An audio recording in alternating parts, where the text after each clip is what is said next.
We are here today. We're first of all so excited. Thank you guys for taking the time. I know especially with children in the house, this can be a difficult time to set aside. So we really appreciate you guys setting aside for us. We're excited to chat with you all.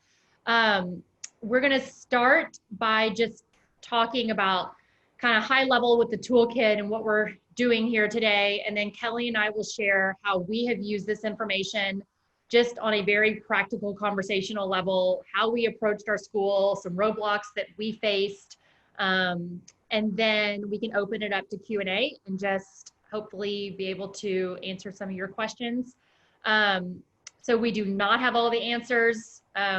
We'll be the first to admit that there are protocols in place in very large school districts that you guys may be facing that we're not familiar with and that we haven't had to face ourselves. But we do feel really confident that after leaving today, this webinar and looking over the toolkit, that you really should feel empowered to approach your school and feel like you can make changes in a place that maybe otherwise you felt like you were up against a wall. And view this as an opportunity instead of like, I know it can be scary, but Marilee's the best about always reminding us that it's all about perspective and this is a big opportunity. So, and you can help not only your child, but all the children in the school. Okay, so everyone on in this conversational mix, parents, principals, superintendents, teachers, school staff, and custodians were all concerned, and there's no doubt that we agree that children should be learning in an environment that promotes their safety, and that every child should be protected from exposures to harmful chemicals while they're at school. Yet, today, with the concern over the pandemic, over sanitizing and using harmful chemical disinfectants is really an expected automatic response. And in fact, reports are showing that poisonings related to disinfectants and cleaners have increased dramatically due to this COVID-19 pandemic. Thankfully, this time of crisis, it's bringing more and more facts out that clarify and back up the critical need for safe cleaning practices and products. And I mean, who knows, maybe COVID will get the credit for revolutionizing air quality in both our schools and homes, because this is exactly why we are on a mission to educate, inspire, motivate, and provide support and tools for you to really make the healthiest cleaning products used in your school. So I want to point to organizations that are already in place, like the Healthy Schools Network. It was started in 1995, and asthma-friendly schools that have been paving a way for years to make it much easier for us today to take action in our schools. And since this immunity is such a hot topic because of the COVID pandemic, this heightened awareness is giving us a great opportunity. I mean, we might go to the school as a mom or dad with a child with allergies or special needs where we might feel all alone, or we're trying to make changes to protect our child. But really the game has changed, because right now there's a collective energy. It's like a movement behind us. There's I think it's like a universal angle. Everybody is coming from the fact that school environments should support and not undermine our children's health. Our toolkit is designed to focus attention on why healthy cleaning is crucial.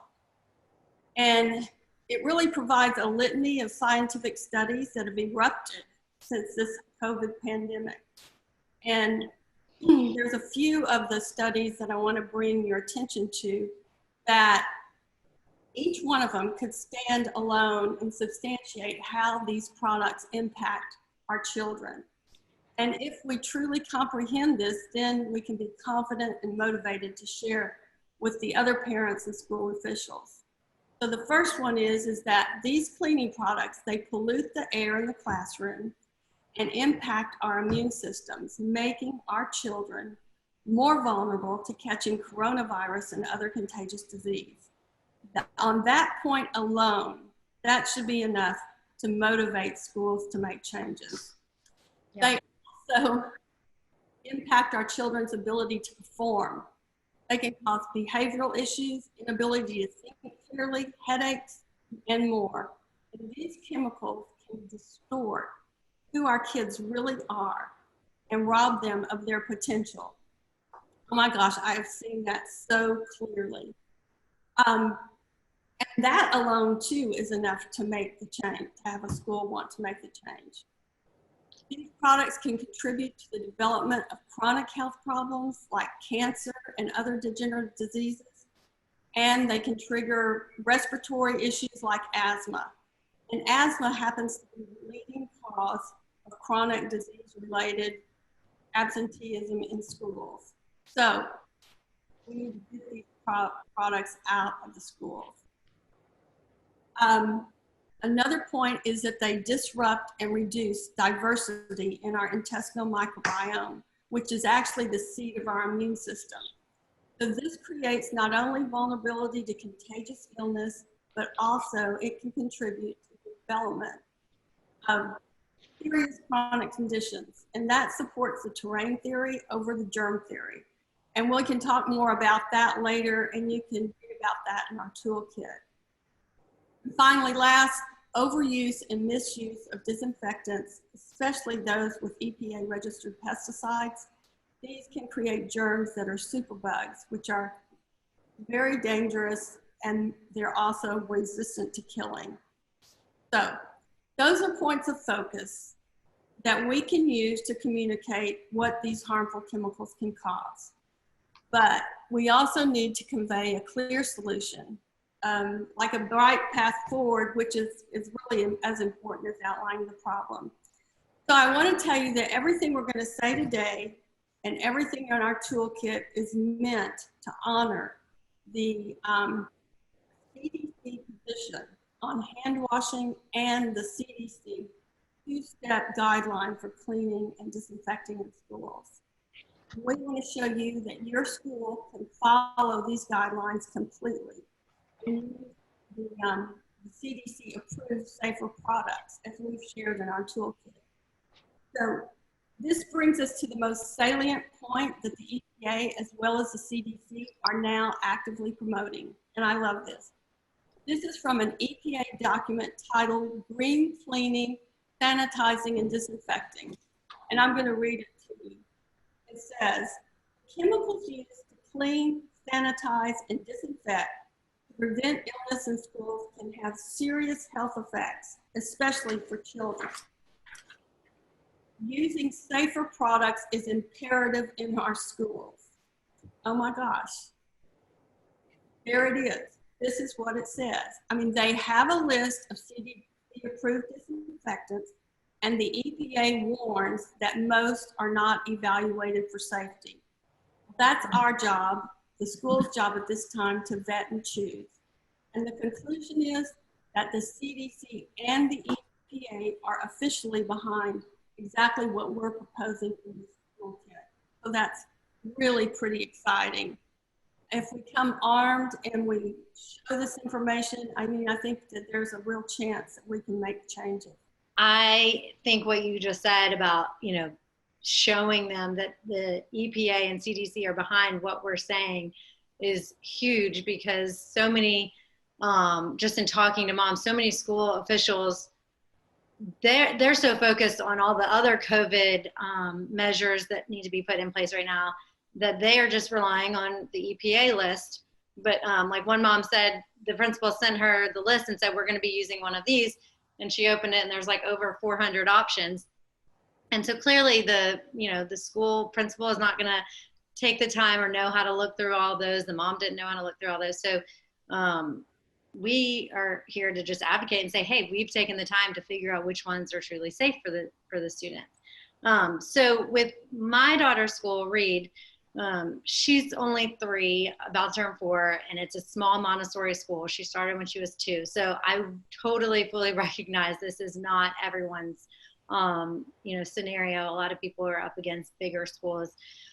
for older children. But I know there are a lot of you that have kids in, small schools and daycares and stuff as well. So I actually started off, well, originally when I had the interview to even see if I wanted to send Reed there. Did I say it's a Montessori school? Montessori schools are typically more into natural minded and nature and all that. So I asked what cleaning products they use, and they said they mainly use essential oils and whatnot. And so I was like, great. Well, when I first took Reed, I noticed that it smelled like, it smelled like certain products that like bleach and other things. And so anyway, so I just asked and said, in a very polite way, I was surprised to smell that since y'all had said you used essential oils. Would you be open to, considering safer alternatives than the bleach and stuff like hydrogen peroxide and vinegar to disinfect? And I talked about how they would be inexpensive and much safer. And I actually said, here, I'm going to pull it up and I'm going to read this too. I said, I fully believe you would see calmer and better performing students actually, and that the staff were not exposed to the hazardous chemicals. And staff, if you were not exposed to the hazardous chemicals in conventional cleaning products. And I think it would be wonderful if the products used in the school were safe for kids to use themselves, considering the Montessori program. So they actually, thankfully, took me up on it on starting the conversation. So then we met in person and I explained a little bit more. I did link maybe 1 or 2 studies, but I did not bombard them with a bunch of studies because realistically, they're not going to have time to go through it all. So I just kind of pulled the ones that I felt like would resonate with them and the size of our school the most and their values and principles. And so I think they really liked the idea of the kids using them to clean themselves, clean their little tables. And so anyway, through that conversation, I offered to walk through the school with them and kind of do like our Toss the Toxins program. Oh, I sent them a link to our home cleanse as well.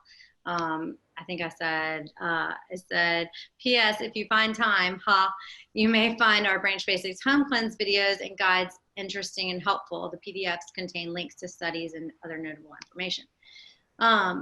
Because I felt like the home cleanse, again, this may not be for every school or everyone, but it kind of would give that overview of going through and removing the toxic or harmful products to improve the air quality. And so thankfully, the director and her husband met with me on a Sunday afternoon. We set it up via email and then we texted. And I walked through the school with them, just literally opening up cabinets and just kind of educating them like, yeah, this is something that we avoid. Sorry, I'm trying to show the picture. I want to show y'all a picture. So this is what he texted me about an hour after I left the school. This is all the cleaning products that he gathered and put in the back of his car and said, oh, like this is like Clorox bleach, like on yeah. Yeah. And so it was obviously like a huge win. I was so excited when they sent that. And again, this was before COVID. This was last year. So then everything was going great, and then COVID comes. I set them up with Branch Basics, and I actually brought some hydrogen peroxide bottles too that I put a trigger sprayer on. I literally just screwed a random trigger sprayer on there and told them, that's what they could use. Oh, he sent me another picture. They needed a disinfectant. Yes, when needing to disinfect. So there's a picture of that. And then I gave them some mini foamers too. I know other people that have given just a trial kit of Branch Basics to their teachers, their kids' teacher for their classroom use. But what was I going to say? Oh yeah, so they started using Branch Basics and hydrogen peroxide and also some essential oils, and the kids would do, wipe down their desk and spray stuff all their own. And then COVID hit, and they thankfully they had had such success with, you know, no issues with kids getting sick or any like what am I trying to say? You know, increases in viruses or bacteria or whatever. So they basically are using the same thing, but they are same products, but spraying down the doorknobs and the handle, the light switches and all that stuff. And if they ever do feel like they need to use a conventional product, they do it. And I talked to them about this. I said, if you do feel like you need to use something, can you use it after the students have left and open the windows and doors? Thankfully, it's kind of like a small house. So again, I realize this is very different than a big school. But just talked about the importance of ventilation and then using it when the kids weren't there. So those are kind of like the main things. But basically, to sum that up, I kind of really walked them through it and held their hand. And it wasn't necessarily hard in terms of a lot of pushback. It was just the effort of me taking my time and holding their hand and getting them there. But I'm so grateful it's paid off, and all the other parents are very grateful. And we haven't had any issues. As you were talking, Kelly, I actually just had a flashback. You were with Chip and I at the Montessori school in Austin.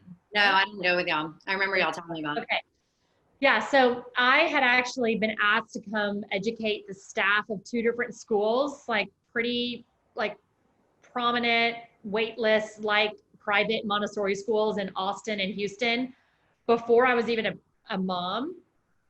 And I just remember, like, I didn't really prep. I was so confident. I was like, yeah, I mean, this is so obvious. Like, I'm just going to go talk to them about what's up. Of course, then it's like my own child's school. And I'm like, oh my gosh, I'm so nervous. Like, I just remember the difference. So like, I totally feel that especially if it's a school that you really love and you don't want there to be any like weirdness between you or the staff or being like that mom. You know, it's. I have to interrupt real quick because in my email too, I was looking back at it. It says, and then I promise I'm not going to tell you how to run your school. I just want to help make the wonderful school you've created the best environment possible for your students to thrive. Many thanks for your consideration. Warmly, Kelly. Yeah. Yeah. And, you know, it just totally depends on who you get. So yeah, the 2 schools that I spoke with before I was a mom, and it really mattered to me personally, ended up going great, and I was able to really sit there confidently and educate them. But then when it came to Sloan's school, am I yelling? I feel like I'm yelling. No? You're good. I really had to think through, because it's a lot bigger school like Kelly's talking about, but it's still a smaller private school in the Houston area. And to me, though, it was like either this school or no school, because I was so set on their pedagogy and the way that they disciplined and everything for like a 2-year-old, or I guess she was almost 3 at that time. But I just knew that this was the school for her. So there was a lot of weight on this. So I get if it feels daunting and you're nervous about approaching people. And the thing that was most important to me was to make sure that the environment in her classroom was as clean as possible. So like when we went to tour the school, I didn't say a word. I had no plans of saying anything during that time, but I just remember like taking everything in and looking around and seeing, you know, some Febreze things in the bathroom and some candles in some of the rooms and some air fresheners, and just like noting all this. And really kind of trying to take in like how much control I felt the teacher had over her classroom versus, you know, how much the teachers or each classroom were being told how to operate. You know, you just kind of have to feel out each school. And I ended up finding, especially because I have a few best friends who are teachers, and my sister-in-law is as well, and kind of the insider info is that a lot of times the teachers do have a lot more control over their own classroom as far as what's sprayed on surfaces than one would think. And I was so happy to hear that. And that was validated when I took this tour and I was talking to Sloan's teacher. And so for me, I just wanted to make sure, like, first and foremost, there were not a bunch of synthetic fragrances in her classroom where she would be taking naps sometimes. and especially things that would be sprayed like around the children. So that was really my first focus, was like her space, her classroom. What can I do to change things and to create a safe environment as much as possible within that space? So I decided I wasn't going to gift Branch Basics. Obviously, I could have easily done that considering that we are owners of this company, and I still did not go that route. I decided I needed to fill up the bottle. So I filled up an all-purpose, a bathroom, because there was a little bathroom close to their classroom, and a pump bottle. And I just said, look, I don't even know if I told her that it was my company. I just said, I'm so passionate about, kids not being around harmful, toxic chemicals, and some of those conventional cleaners can be so strong. And I kind of just took it slow and kind of planted Branch Basics in the classroom. And it turns out she loved it. And I said, look, for Sloan particularly, I would really like if this is how she would wash her hands. And so I think just like if your child has a gluten or a dairy allergy, teachers these days, especially these days, are very sensitive to that kind of thing. So I think playing that angle, there's nothing untruthful about saying, look, this is something that my kid is sensitive to, because let's face it, every kid is sensitive to this. So putting a little bit on like you and your kid versus it being like, oh, this is so bad for all kids. I found that does well, that approach. And so after I made sure that her classroom was kind of as clean as possible and there weren't a bunch of disinfectants being used like while the kids were there, that's when I actually emailed the person that I had just been in touch with in like admissions. It's the only person I had contact with at the time. I was a new mom at the school. And so I basically just said, look, I'd love to talk about what you guys are using to clean the classrooms when the kids are there, when they're not there, what you're using to disinfect, who is the best person for that. And for me personally, I like writing emails. I like being able to get my thoughts out in an organized manner. Sometimes not only do I get kind of nervous when I'm talking to someone about something that's important to me, but I find that as the recipient of information that may seem new to me, like I personally sometimes can be defensive or try to figure out what I'm going to say next. So I've always been happy. I've now done this because she's now at her second school, where I present the information in an email and I make it really, really clear and open at the end about like, hey, I'd love to hop on the phone. I'd love to be in person, that kind of thing. So that's always been an approach that's worked well for me. And again, just being real and not bombarding with a bunch of studies. I found that the only time I've linked to studies or shown studies is when they've responded and they've said something like, and I've actually seen this response now 3 times since Corona has started. So really in the past month, actually, since school started up, where friends of mine have sent an email to the school and they've responded back and said, we're using bleach. Like, we feel really comfortable using bleach.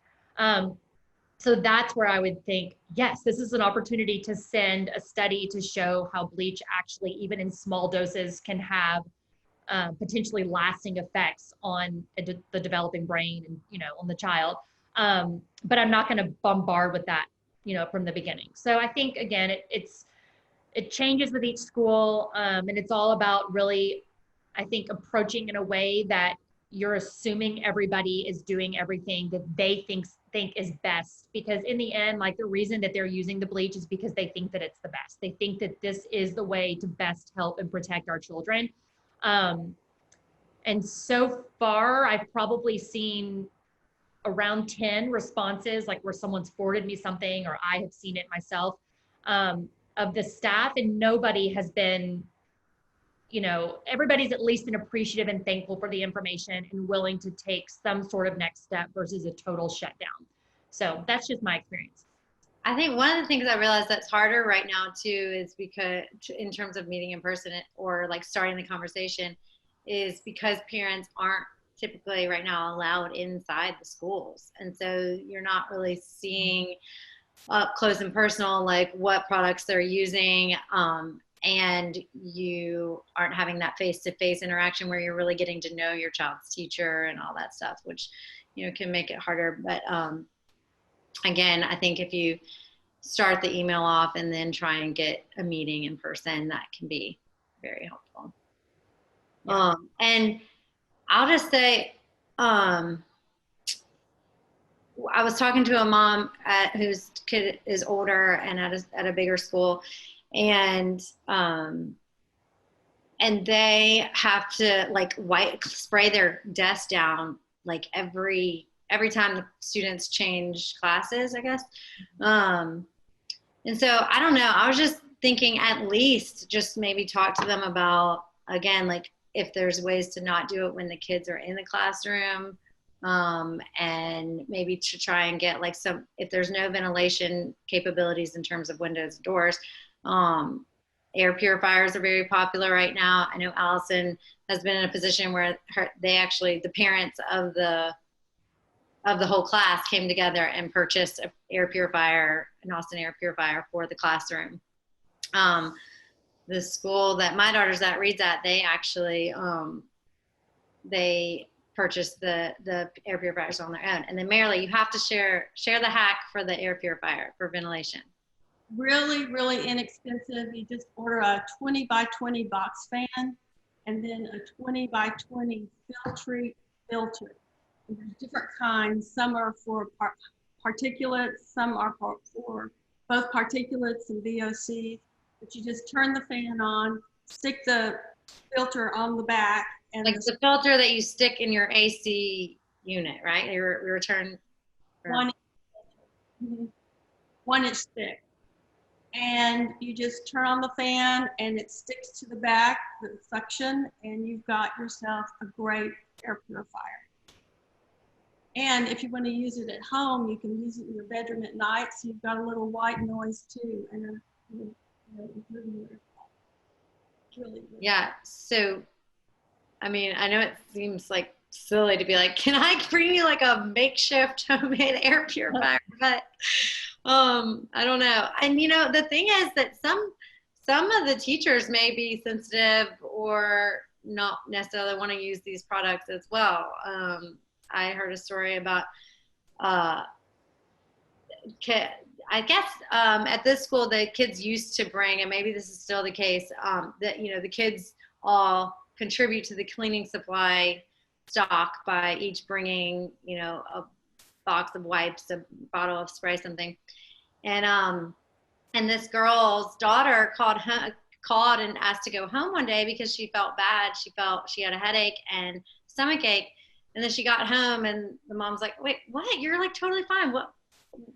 What's wrong? Why'd you want to come home?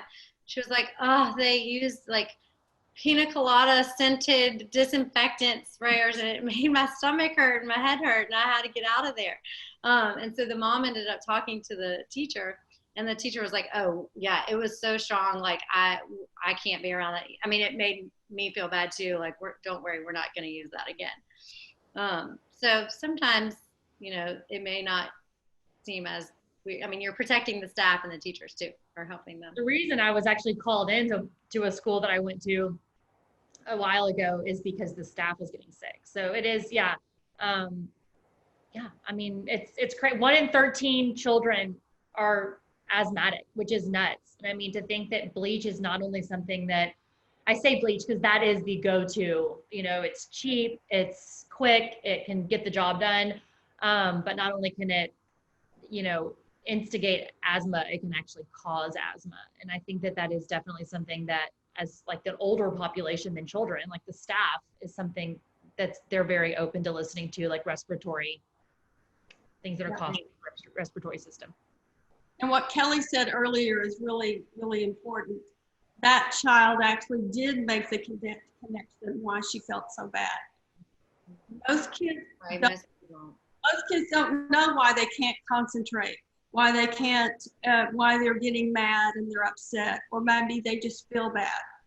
And it may be because they just use the product. And so there are, and also to Kelly and Allison's point, there are a lot of teachers that are actually sick. I've worked with, I don't know how many in the past 30 years, but teachers who become ill from all of the cleaning and all the things that go on at school, a lot of times they will welcome this information.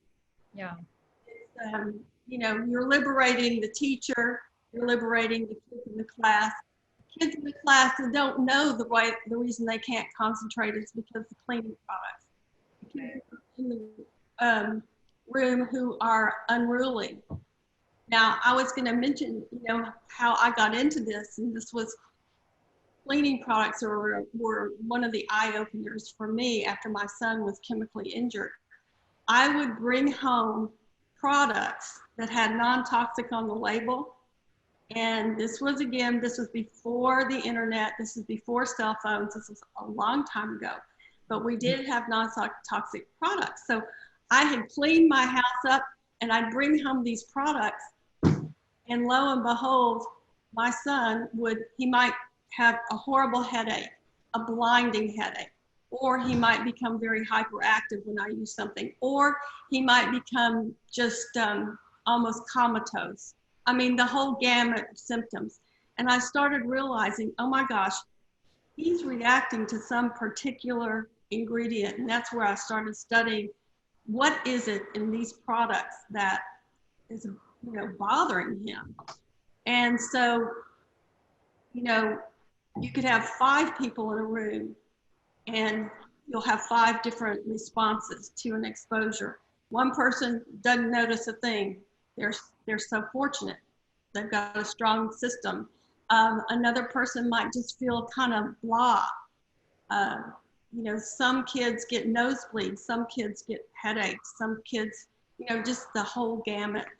And when we, do get motivated and have the ability to go and talk with teachers and talk with other parents and just spread this word and open people's eyes, they'll start putting 2 and 2 together.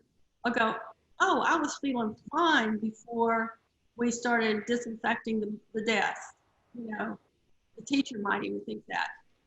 But once we can put these things together, it makes it a lot easier. Just like Kelly's example. Well, and that's what you opened my eyes to the summer we lived with you. Just correlating how you feel with what exposures or different things you've done that day or the day before or whatever. I always love that the example of Aaron Brockovich to speak to what you're saying, Marilyn, in terms of we all respond differently. It's like they were all exposed to the same toxic water, but not everyone had, some people had nosebleeds, some people had this type of cancer, some people had that type of cancer, some people had nothing, or nothing like glaring. So yeah, I think that is really just an important point, because to remind yourselves, like just because you may feel something or your child is sensitive, and other people seem like they don't, it doesn't mean that these products aren't affecting them.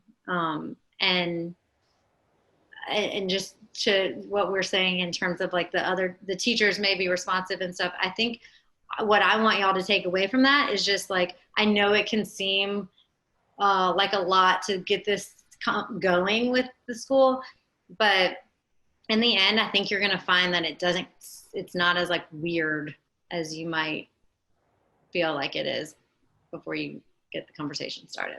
Yeah. It is so, I'm just going to say, it is so not weird today. Right. Because everyone wants to improve their immune systems. What can we do? People are thinking about eating better. They're thinking about exercising. They're thinking about all of these things now. And we know, and here is a study, studies show that air pollution actually reduces our ability to fight contagious disease. So it impacts our immune system. And so we are doing something, we are giving information that will remove these things from a classroom where kids are supposed to be learning, where they're supposed to be performing, where, hey, you know what? Half of the kids are on Ritalin because they have ADD or ADHD. Get them away from these chemicals, and most of the time you don't have to take those medications. We have an opportunity here. It's pretty exciting. Yeah. Well, I wanted to share too, if your school, doesn't change. And I want to talk about sanitizers versus hand washing and all We're that. going to open for Q&A really soon. So yeah. But I'll just share, I mean, it seems like common sense, but some of the things that I did when Reed first started school, and they like, I don't think had fully switched over, because I could still just, and before I did the walkthrough, and they still just had the products that I showed you in the box dispersed around the school. Her school bag, her clothes, her hair, her skin would all smell like it. And granted, like, I can pick up on this stuff. I have a nose like a dog, because I'm never around it. And so it's really easy for me to smell it, and it's really strong to me. But yeah, I could smell it on her just as soon as I picked her up from school. And so typically, you know, I didn't make a big deal out of it with her, but we just go play out. I try and like play outside a lot, and like get her in the sun, get some fresh air, help the sun kind of break down the chemicals that are on her skin and hair. And a lot of times even like maybe change clothes, especially now if they're in a uniform, then that's easy, because it's like, okay, you go put on play clothes or whatever. So those are just some like very simple things that you can do to help minimize the exposures once they get home, and make sure to like give them some fresh air and stuff. Go outside and play. Yeah. And toss the toxins in your own house, so that to a place where they can rejuvenate and repair. Yeah, exactly. Yeah, it's just all the more reason to make sure your home that they come home to is a true safe. No, and that's a really good point to end with before we hand it over to you guys for the Q&A. But if you're facing roadblocks that you feel like are just not going anywhere, and I mean, we would encourage you to keep pressing through. But in the meantime, let's say, that's that. Your school is using this product. This is where your child has to go. You and your spouse both work. I mean, this is not an option for you, right? Your child is going to be exposed to these chemicals. You have to remember that it's the cumulative effect of these toxic chemicals on your child. So if there is more exposure at school, it's more the reason to really make sure that your home is as free of toxic chemicals, that adding as many vegetables to the diet, and just remembering that it's a big picture. Because I know sometimes, I mean, I have been in that position where I'll receive an email where it feels like, oh my gosh, or I'll receive a response and I'm thinking, I can't do anything about this. And I just have to remind myself that I am doing the best I can in other areas, and it all really does matter. So just always try to remain positive, and remember that if you're on this webinar, I'm assuming that you've already made some positive changes, and I'm just encouraging you more in that area. So, okay, let's open up. Hold on, real quick about the sanitizers and hand washing. Well, I guess we'll see if we get any questions about it, because no need to. Yeah. Okay, let's see. I'll start kind of from the top. Okay, thank you for sharing this. I'm the only person concerned with this in my school. I'm a teacher, and parents at our school, like doctors, advise our school to use hand sanitizers and Clorox wipes after every class transition. Y'all want to take this, or do you want me to? I'll let Marilee first. Well, sure. Like we said, we are promoting the CDC protocol. And the protocol is that you would use a disinfectant when you have, unfrequently touched surfaces. So we would say to go to that list. You can look at our toolkit and use a safer option that qualifies. Right, because in the end, you're saying Clorox wipes are, they are saying that they should use Clorox wipes after every class transition. Well, in the end, Clorox wipes is a disinfectant. And in the end, every school is simply trying to meet the disinfectant requirements and trying to protect our children and remove germs. So if you can then approach them, Marilee, I think that's what you're saying, and provide safer alternatives. Yeah, we're not going against CDC or EPA. We're just providing safer options that the CDC and EPA support. I mean, the fact that hydrogen peroxide is on the EPA list is. And what did I read you? The EPA says, hey, you know what? You need to choose safer products. And if you look at the asthma school network, we don't like to name names of any products, so I'll just generalize it. bleach is an asthmagen, okay? That is the #1 reason for absenteeism in schools. It is very logical that instead we should do what the Asthma School Network recommends, and their recommendation is hydrogen peroxide, not more than 3%. You can go to their website, and it'll have all of their recommendations for cleaning products. And they reference the green certified cleaning products, which you know, are going to be much better. And they have a whole list of products that are good for asthma, and it does not include bleach and anything with benzalkonium chloride or any of those clot type products. So Yeah, I think thankfully, what is it? What is Clorox? Like sodium hydroxide or Fluoride. sodium hydrochloride? I'm forgetting now. But anyway, the point of me saying this is thankfully there are enough studies that show that those chemicals over time can cause asthma in children, and that even at a small dose can have lasting effects. I think Philip Landrigan was the one who quoted that about certain chemicals in cleaning products. So at this point, I guess the answer from us would be you probably would need to bring out maybe some studies to show that what they're using can cause harm over time, and here are some safe alternatives. I'm sorry to deal with that. I mean, I'm sorry, because that's just a lot of exposure. I wonder if there's like, I mean, someone needs to invent like desk cover trays, and each kid just has their own desk cover, so then they don't have to worry about spraying them down every time. Yeah, that'll be our next product. Yeah.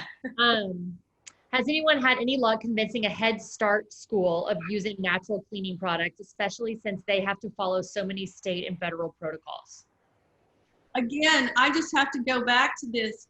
You can follow the federal protocols and use the safer products that are approved.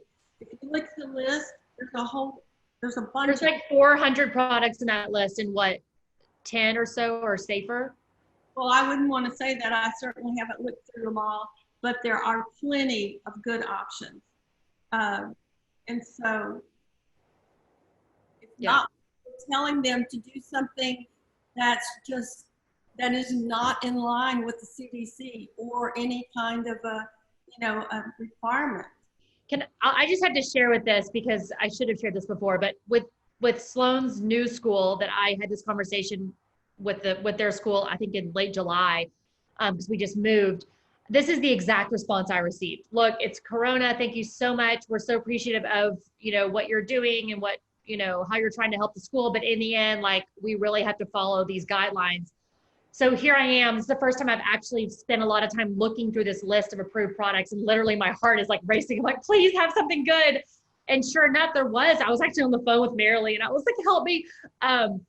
And so this is such good news, because like Marilee's saying, the state and federal guidelines actually can be followed, and we can still create a safe environment for our children. So I think people just don't realize, in fact, what I'm saying, the school doesn't realize this. Hi, let's see. Thank you so much for putting this on. Would you be willing to share the script you use afterwards? Yes, we can share the script. Are you reading the comments or the Q&A box? Oh. No. Okay, first of all, I'm sorry guys if we don't get to all these, because there's a lot on here, but oh wow, there's a Q&A box. Yeah, Marilee, while I'm looking through this, I've seen a few people ask about how to explain how to use the hydrogen peroxide in the best way. You want to? Okay, 3% hydrogen peroxide has been CDC approved for coronavirus. So when you look at an EPA registered pesticide or an EP registered disinfectant, typically those are going to have a very wide range of kill power. Hydrogen peroxide is pretty good, but it's not going to be like a Clorox or a bleach, but it does kill Corona and a lot of other of the the viruses, etc. So, but in terms of, do you just spray it on and have to let it sit?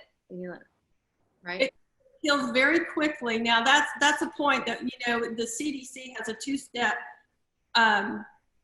process for cleaning and disinfecting. And the first step is always to use soap, like Branch Basics, and that's to remove all the dirt and grime on the surface, because a disinfectant is only a spray-on product. And the second step is to spray on a disinfectant. Each product has a dwell time that it sits on the surface. Like, for instance, some of the hypochlorous products, the surface has to stay wet for 10 minutes in order to kill. Yeah. Bleach is 10 minutes. Some, yes, some brands. Some are 30 seconds to 10 minutes. Hydrogen peroxide is like in a 1 minute. So hydrogen peroxide at 3% is fantastic for glass surfaces, for metal, for laminate. Like, you know, a lot of desks have a laminate surface. And so that would be really, you know, really good. You just have to be careful because it does have some bleaching ability. So you would just spray it on the surface and let it remain and dry. Disinfectants you do not wipe off. They're called spray on and leave on products. The interesting thing is that so many people don't really understand about this dwell time. They'll just spray on a disinfectant and they'll actually wipe it right off. And guess what? Nothing's happening. Or they'll spray a disinfectant on a dirty surface, which the dirt can neutralize the disinfectant. So one of the schools I visited was literally just pouring Clorox on the floors after the kids would leave, and all of their dirty, feet and stuff. And they didn't realize it was really just neutralizing the effects. I want to go ahead and go with the questions because I know we have a few more minutes. As a school administrator, how can I address my supervisor regarding cleaning supplies when there are so many other concerns for the school at the moment? My personal approach to that would be, now more than ever is when we need to protect our children's immune systems, and we need to create a safe place in the midst of everything going on with COVID. I actually think COVID can be used, and like Marilee was saying, to our advantage in this conversation and this approach, because studies are showing that the chemicals used in conventional cleaning products can suppress the immune system. And so the fact that there are safe alternatives, and there are studies showing that the conventional products are, weakening us, I think would be the way that I would approach that if I were working for the school and approaching the school. Yeah, and lifting up this focus on human health. Yeah. And well-being. That really should be the priority. You have kids coming into a class. It should be a healthy environment. Okay, some people are asking about like references or studies or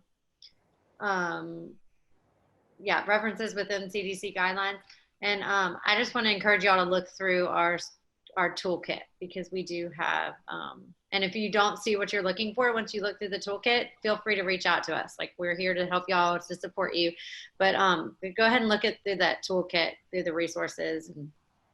And Nicole Reinhardt, yeah, Kelly, for sure, because I'm seeing the same thing. Nicole said, what if the school says that they have already spent loads of money on products this year and don't have the budget to throw away what they already purchased? Then that's a very good question, because and this is a CDC recommendation again, their recommendation is that these disinfectants not be used when the children are in the class. Mm-hmm. You use them at least once a day after school, or before, have ventilation, clear the air. That's a real important point. That a school that already has purchased, safe for procedures and timing. Well, and again, that's a perfect example of when I would try to approach the teacher too, and see if just making sure that the products being used, that the teacher has control of over in the classroom that your child is in. The hand pumps and the sprays that they're spraying around the kids, like even just coming to them with your filled Branch Basics bottle and just making it really easy for them. That's what I would do as well. Yeah. And in terms of just budget, I mean, hydrogen peroxide is, I'm sure, a lot of you can get even just the big gallons. You don't have to get just the small bottles. So it's very economical option. And then something else we mentioned in our toolkit is force of nature, which you spend, more money up front, but then over time it's inexpensive. But even that is something that we recommend doing ideally when the kids are not in the classroom. And there's numerous of those products on the list, the hypochlorous products. So there's a wide selection.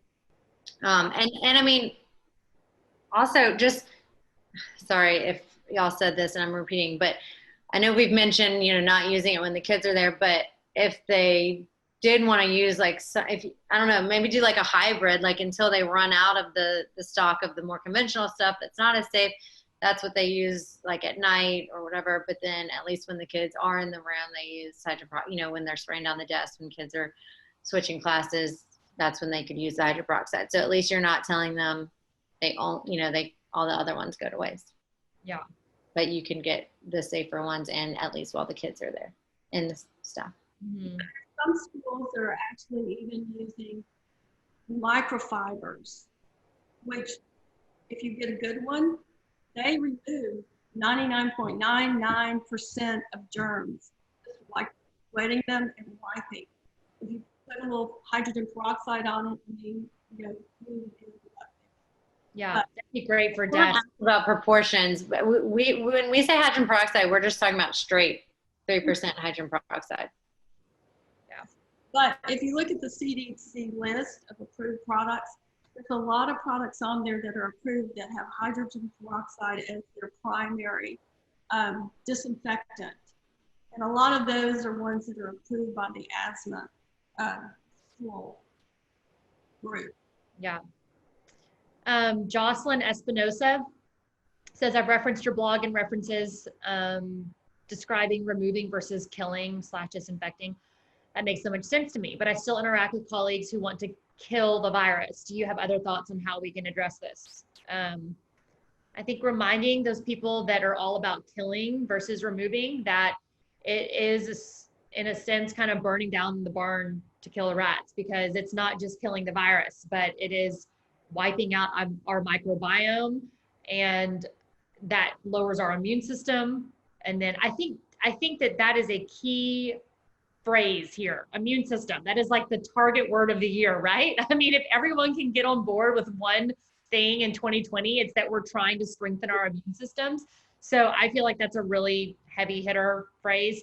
And that is what these conventional cleaning products are doing. So not only are they killing the virus, they're killing the good bacteria that is there to help protect us from the virus. And then there are also added chemicals, ingredients, preservatives, whatnot in these products that are, lowering our immune system as well. So I'll never forget in 2008, Marilee, when Alice and I were living with you, like light bulb went off for us when you were like, "Side means to kill." So like pesticide, biocide is killing these things, but it's also killing, bacteria in you. So, think about that.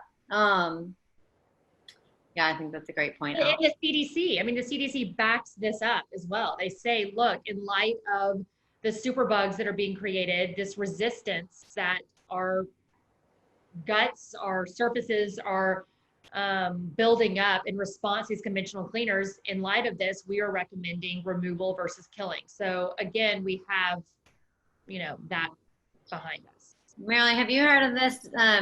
Jennifer saying, have you faced schools spraying with a disinfectant that lasts 30 days? Like, in quote. I didn't think that was real until my friend's school announced they were doing it.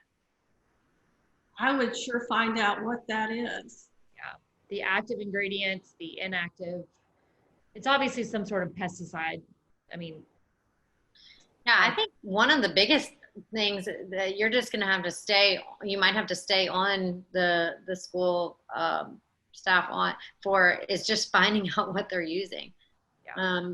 Because again, a lot of parents aren't actually allowed in the school. So, and then a lot of the teachers probably don't even know what's being used. In 1986, a law was passed and we have the right to know what is being used. So don't forget that. It's not like some Yeah, weird you're thing. not asking for anything, you know, special treatment Yeah. or something very out of the norm. Let's see.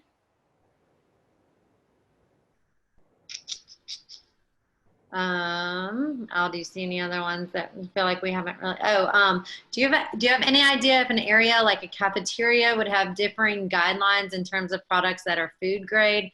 I had looked briefly at what pH is required for food grade, and hydrogen peroxide was not within the listed range. Does this negate it from being allowed? That would have to be investigated. Yeah, I'm not sure about that. I feel like most of these we've asked. I mean, if your school is fogging at night, again, just bring all this information to them, find out what they're using, and make sure they're ventilating.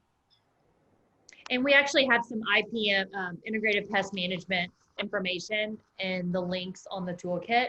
And that was actually the first thing that I dealt with even before the cleaning products. I wanted to make sure that pesticides were not being used inside the classrooms and which ones were being used on the playgrounds. And so that is very, very important. We haven't talked about that here because we're just focusing on cleaning products, but one of the main things about cleaning products that causes the most harm is the fact that there are EPA registered pesticides in them. So definitely finding out what pesticides are being used at the school, and approaching them about safer alternatives can help lower that exposure as well. My school is very open to using, making sure, like, I think before I had approached them, they were doing more inside treatments. And then once we had got the conversation started, they were gonna not do anything unless there was an actual issue instead of like prevention, with conventional products. This is a good question. Marilee, I'm curious how your thoughts. Does the hydrogen peroxide also negatively affect microbiome? It does kill. So you could say it could be part of that. It's not as, like I said, it's not as wide a spectrum as some of the, the EPA registered pesticides and the bleaches, et cetera. It's got a more limited scope. So it's going to leave some things. Yeah. And I mean, if y'all follow us on social, y'all probably seen, I mean, we really just use Branch Basics in our homes. I have, my husband's a doctor. He was actually working on the COVID team for a little bit and in the hospital, and we still just use Branch Basics. I do have hydrogen peroxide that I pull out every now and then to disinfect, but majority of the time just at home, we don't really use disinfectants. I want to say that overall we are moving more and more towards exactly what we're talking about. I mean, the American Medical Association and on hand washing is to use soap and water to remove germs. Over and out, period. That is the first recommendation. Why? Because we found that the superbugs are being created. And they're saying in the schools that the only time that the children can use hand sanitizers is if the soap and water is not available. And the safer hand sanitizers are going to use at least 60% ethyl alcohol. And we have some sanitizers that we recommend. They are not actually listed in our toolkit kit, but one is by Primarily Pure, and they have a regular light aroma version and an immune enhancing option. I'm going to recommend the light aroma version because it has less of a fragrance, and this is important when you have your child take something to the class, because some children are very sensitive to the more aromatic essential oils, especially those with asthma. And we also recommend sanitizers from Luminance Cosmetology and Dr. Bronner's, and I'm sure there's a lot of other good ones. But we're also very proud that Branch Basics has been accepted into the United Los Angeles United School District, and that is the second largest school district in the country. And so it's approved for the cleaning step that we talk about in terms of disinfecting and cleaning, and it's approved for hand washing in the school. That's pretty exciting. So we've been talking. That's good ammo. I mean, if you are trying to get Branch Basics to be used, even just in the classroom, I mean, I told Sloan, my toddler's new school, that, and I think it's just, it validates what you're trying to do if that's one of your goals. Yeah. And we'll wrap up in a second, but I know some of you asked about Branch Basics, like if we have any programs for schools or anything like that. We don't have anything like formal, but definitely reach out to us, info@branchbasics.com, and we can work with your school in terms of just how to purchase like in bulk and all that stuff. So we, again, are here to help. Okay. The other, what? Please go to the Healthy School Network. As I mentioned, that was started in 1995. They have a great toolkit, program, support, fantastic. Also, the Asthma Friendly Schools. Those are two organizations that can really be helpful. Healthy School Network has a little handout, and it's on a link. It's like a one-pager on why Clorox bleach is not a product that should be used around children. And I say that again because I think that is kind of the default go-to, you know, so that I found that really helpful in my situation.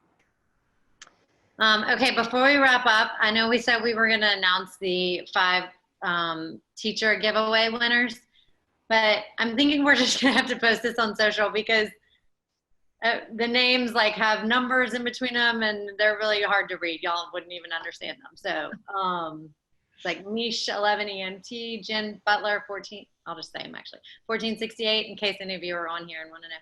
Trisha.HS, Kristen MM, Karen Stout 59.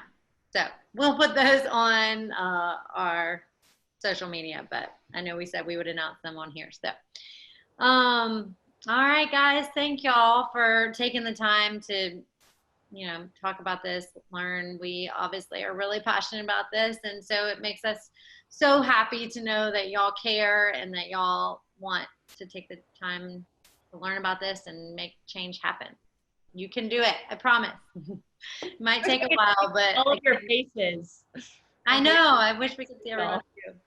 And again, like even if you can't do it overnight or can't make the school change everything, again, these little things are big wins too. So remember that.